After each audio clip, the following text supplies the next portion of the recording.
کفن پہنانے کا طریقہ بتا دیں۔ کفن پہنانے کا طریقہ میت کو، رسول اللہ صلی اللہ علیہ وسلم کو 3 چادروں میں کفن دیا گیا تھا۔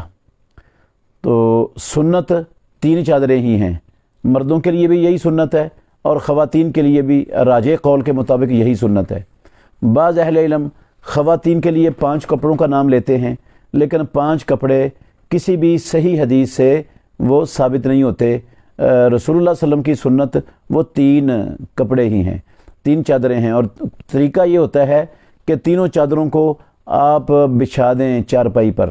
جس چارپائی پر غسل دینے کے بعد میت کو رکھنا ہے، تینوں چادریں ایک دوسرے کے اوپر نیچے بچھا دیں، اس پر رکھ دیا میت کو۔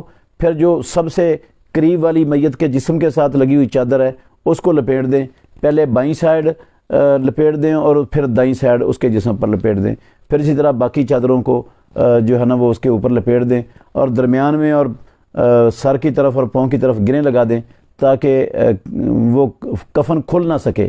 یہی ہے طریقہ۔ بعض لوگ ایک چادر کو درمیان میں سے چیرا دے کر آدھی نیچے بچھا دیتے ہیں، آدھی اوپر کر دیتے ہیں گلمے سے نکال کر۔